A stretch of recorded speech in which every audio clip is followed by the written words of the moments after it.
প্রিয় শিক্ষার্থীবৃন্দ, আশা করি সবাই ভালো আছো। ইংরেজি ক্লাসে সবাইকে স্বাগত জানাচ্ছি।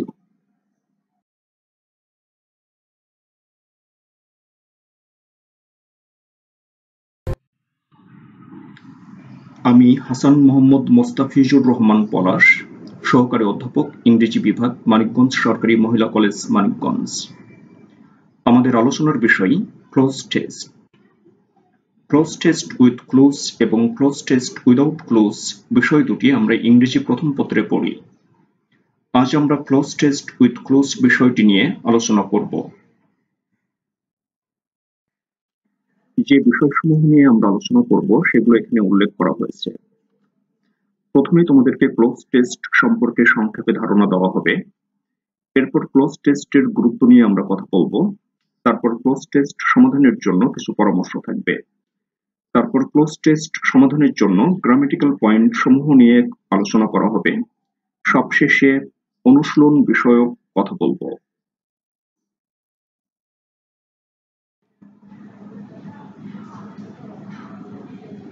ক্লোজ টেস্ট সম্পর্কে তোমাদেরকে সংক্ষেপে ধারণা দিব। ক্লোজ টেস্ট এক ধরনের অনুশীলন। এখানে কোনো প্যাসেজ দেওয়া থাকবে। প্যাসেজটিতে কিছু শব্দ উল্লেখ করা থাকবে না। এই জায়গাসমূহে গ্যাপ দেওয়া থাকবে। শিক্ষার্থীদেরকে যথাযথ শব্দ গ্যাপসমূহে ব্যবহার করতে হবে। এটাই মূলত ক্লোজ টেস্ট। পরীক্ষায় একটি প্যাসেজ দেওয়া থাকবে। প্যাসেজটি পাঠ্যবই কেন্দ্রিক হতে পারে, আবার পাঠ্যবইয়ের বাইরে থেকেও আসতে পারে। প্যাসেজটিতে 10টি গ্যাপ থাকবে। 10টি গ্যাপের জন্য কমপক্ষে 12টি শব্দের একটি তালিকা দেওয়া থাকবে। তোমাদেরকে তালিকা হতে সঠিক শব্দগুলো নির্ধারণ করে গ্যাপসমূহে ব্যবহার করতে হবে।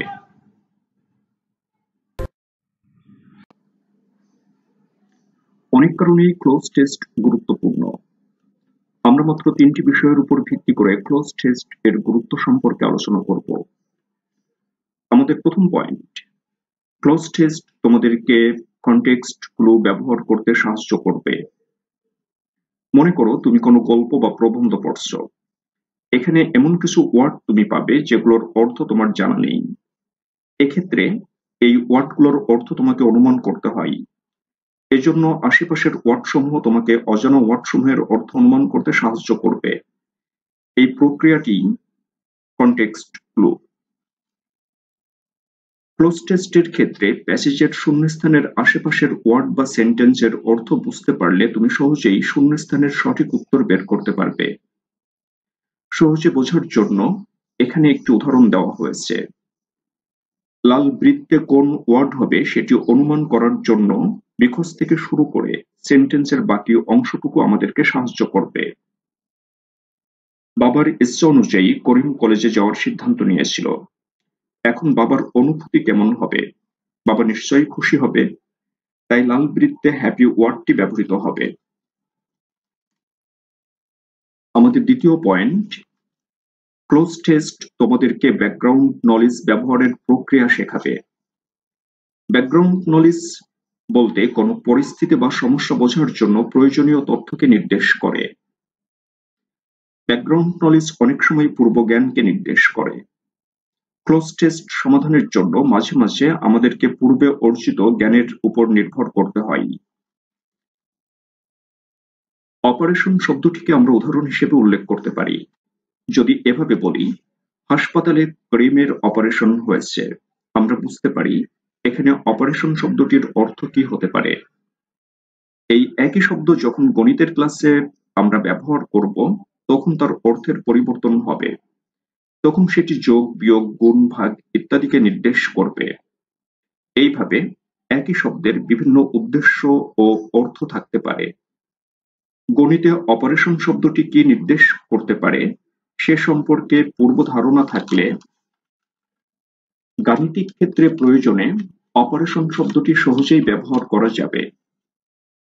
ক্লোজ টেস্টের ক্ষেত্রেও কোনো গ্যাপে এমন কোনো ওয়ার্ড ব্যবহার করতে হতে পারে যে ওয়ার্ডটি ওই গ্যাপের জন্য উপযুক্ত নয় বলে মনে হতে পারে, কিন্তু সত্যিকার অর্থে ওই ওয়ার্ডটি হয়তো গ্যাপের জন্য উপযুক্ত। এক্ষেত্রে ব্যাকগ্রাউন্ড নলেজ আমাদেরকে সাহায্য করতে পারে। আমাদের 3 নম্বর পয়েন্ট, ক্লোজ টেস্ট সঠিকভাবে ভোকাবুলারি ব্যবহার করতে শেখায়। একই সাথে নিয়মিত ক্লোজ টেস্ট এর চর্চা নতুন নতুন ভোকাবুলারি শিখতেও সাহায্য করে। ক্লোজ টেস্ট গ্রামার সংশ্লিষ্ট বিভিন্ন বিষয়ে সঠিকভাবে শিখতেও সাহায্য করে। নিয়মিত ক্লোজ টেস্ট অনুশীলন করবে, ইংরেজি বিষয়ে তোমার দক্ষতা বাড়বে, পরীক্ষায়ও তুমি ভালো করতে পারবে। ক্লোজ টেস্ট সমাধানের সময় অনেকেই বিভিন্ন ধরনের সমস্যার সম্মুখীন হয়। ক্লোজ টেস্টে ভালো করা মূলত নির্ভর করে ভাষার উপর কতটুকু দক্ষতা আছে তার উপর। নিয়মিত চর্চা, ভোকাবুলারি জানা এবং গ্রামার জানা এসব বিষয় একজনকে সাহায্য করবে ক্লোজ টেস্টে ভালো করার জন্য। ক্লোজ টেস্টে ভালো করার জন্য আমরা কিছু কৌশল সংক্ষেপে আলোচনা করব। আমাদের প্রথম পরামর্শ, পুরো প্যাসেজটি পড়তে হবে, ভালোভাবে পড়তে হবে, ধীর স্থিরভাবে পড়তে হবে। প্রয়োজনে প্যাসেজটি বারবার পড়বে।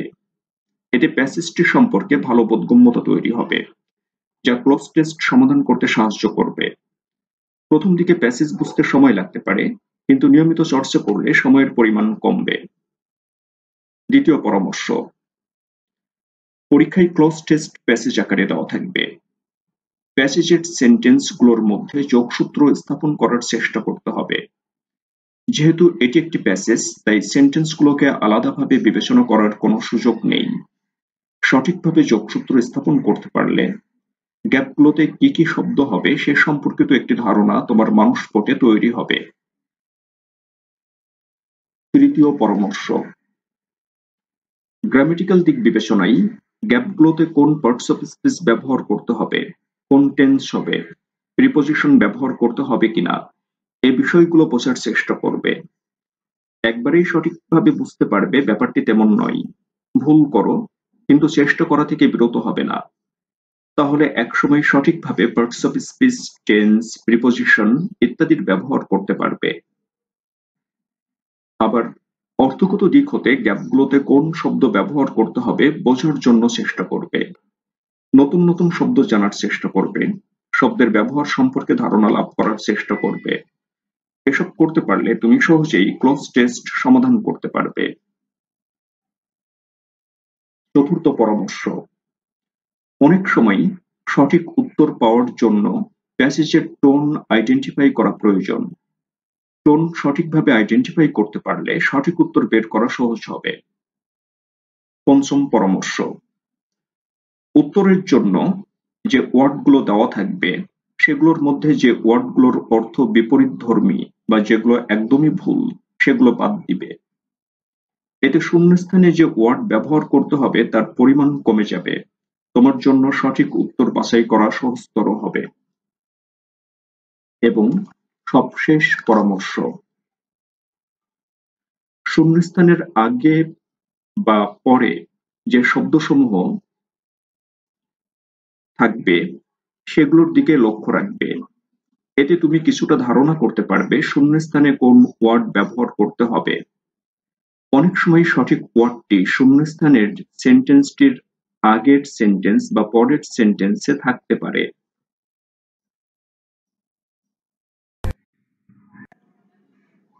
আমরা এবার দেখব কিভাবে ক্লোজ টেস্ট সমাধান করতে হয়। এক্ষেত্রে গ্রামেটিক্যাল রুলস এর উপর আমাদেরকে নির্ভর করতে হয়। আমরা মাত্র 3টি পয়েন্ট উল্লেখ করেছি। ক্লোজ টেস্ট সমাধানের জন্য নাউন, অ্যাডজেক্টিভ, ভার্ব এবং অ্যাডভার্ব ব্যবহার করা হয়।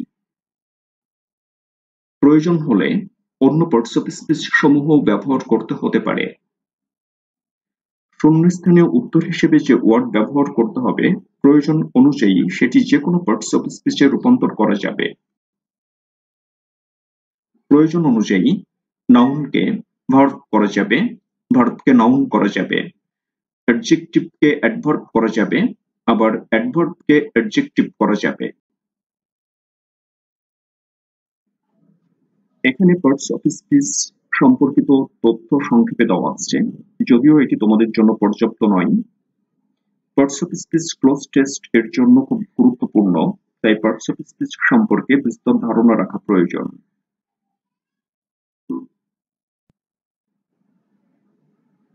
এবার কথা বলবো নাউনের ব্যবহার নিয়ে।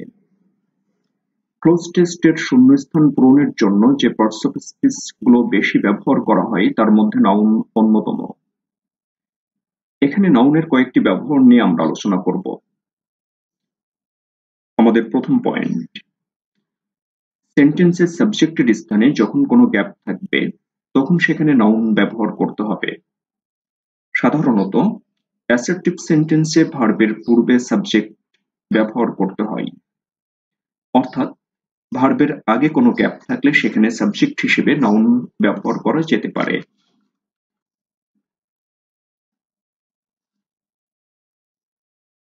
উদাহরণটি খেয়াল করো,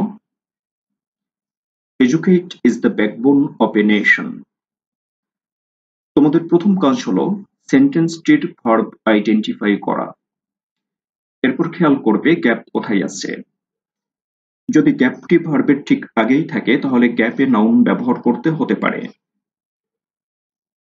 এই সেন্টেন্সে ভার্ব হলো ইজ, ভার্বের ঠিক আগেই গ্যাপ আছে, অর্থাৎ এই গ্যাপে সাবজেক্ট ব্যবহার করতে হবে। আমরা প্রথমেই জেনেছিলাম সাবজেক্টের জায়গায় গ্যাপ থাকলে সেখানে নাউন ব্যবহার করতে হবে। এই গ্যাপেও নাউন ব্যবহার করতে হবে। তাহলে উত্তর হবে এডুকেশন। পুরো সেন্টেন্সটি আমরা পড়ব। Education is the backbone of a nation. সেন্টেন্সে অবজেক্টের জায়গায় কোনো গ্যাপ থাকলে সেখানে নাউন ব্যবহার করতে হয়। ভার্বের পরে সাধারণত অবজেক্ট থাকে, অর্থাৎ ট্রানজিটিভ ভার্বের পরে কোনো গ্যাপ থাকলে সেখানে অবজেক্ট হিসেবে নাউন ব্যবহার করতে হতে পারে। সহজে বোঝার জন্য আমরা উদাহরণটি নিয়ে কথা বলবো। The man showed honest. Honest শব্দটা ব্র্যাকেটে আছে। প্রথমে সেন্টেন্সের ভার্ব আইডেন্টিফাই করতে হবে। এই সেন্টেন্সের ভার্ব হলো শোড, ভার্বের পরে গ্যাপ আছে, তাহলে এখানে অবজেক্ট ব্যবহার করতে হবে, আর অবজেক্ট হলে সেখানে নাউন হবে। অনেস্ট শব্দটির নাউন হলো অনেস্টি। আমরা পুরো সেন্টেন্সটি পড়ব। The man showed honesty. সেন্টেন্সে প্রিপজিশনের পরে যখন কোনো গ্যাপ থাকবে তখন সেখানে নাউন হতে পারে। আমরা হতে পারে বলছি কারণ অনেক সময় নাউন ইকুইভ্যালেন্ট ব্যবহার করা লাগতে পারে। এক্ষেত্রে দুইটি বিষয় মনে রাখবে। প্রথমত, প্রিপজিশনের পরের গ্যাপে যে ওয়ার্ডটি ব্যবহার করবে সেটির যদি সরাসরি নাউন ফর্ম থেকে থাকে তাহলে সেই নাউন ফর্মটি ব্যবহার করতে হবে। এক্ষেত্রে প্রথম উদাহরণটি তোমাদেরকে বিষয়টি বুঝতে সাহায্য করবে। My grandmother is filled with joyous.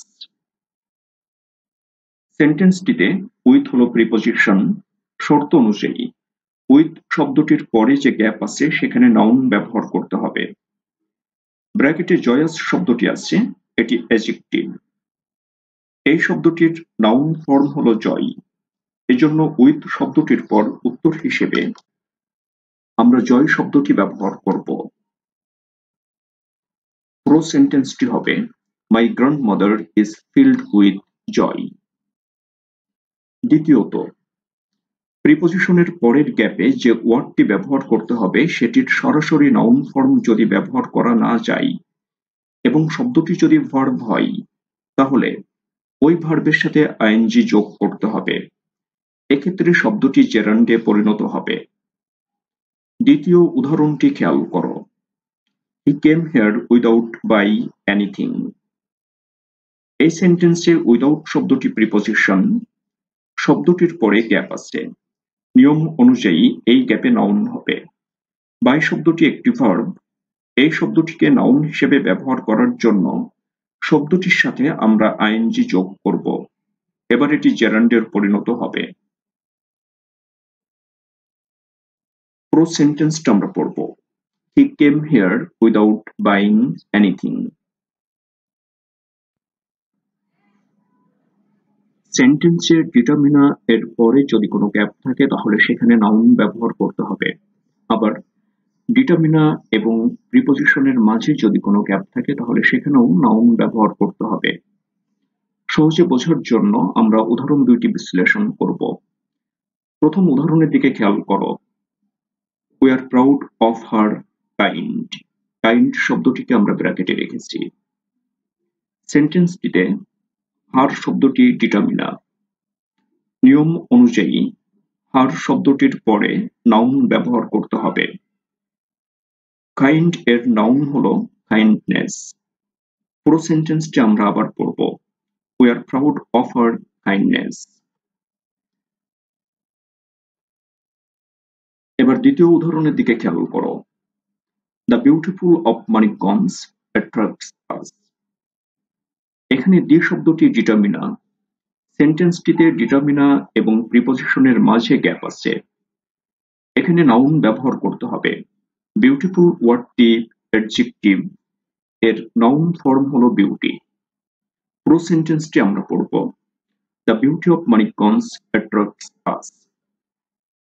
মনে রাখবে, article, cardinal number, ordinal number, demonstratives ইত্যাদি ডিটারমিনার হিসেবে কাজ করে।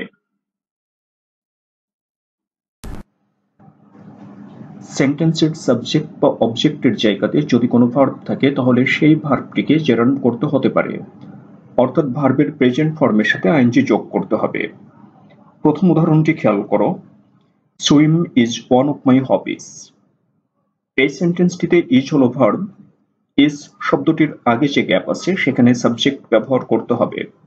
ব্র্যাকেটে সুইম ওয়ার্ডটি একটি ভার্ব, তাই শর্ত অনুযায়ী এই ভার্বের সাথে আমরা আইএনজি যোগ করব। এবার পুরো সেন্টেন্সটি একবার পড়ো। Swimming is one of my hobbies. এবার দ্বিতীয় উদাহরণটি পড়ো। She likes play. এই সেন্টেন্সটিতে লাইক হলো ভার্ব।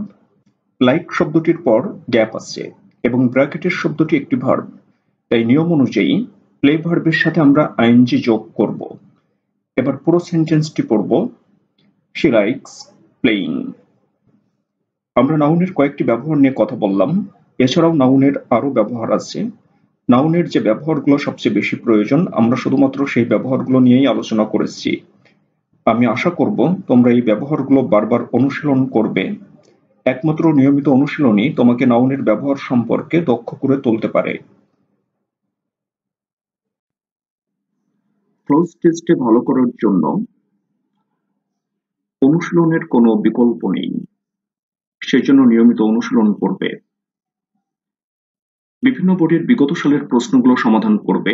যদি কোনো প্রশ্ন থাকে বা যদি কোনো বিষয় বুঝতে অসুবিধা হয় তাহলে কমেন্টে প্রশ্ন করতে পারো। সবাই ভালো থাকো। সবাইকে ধন্যবাদ জানিয়ে শেষ করছি।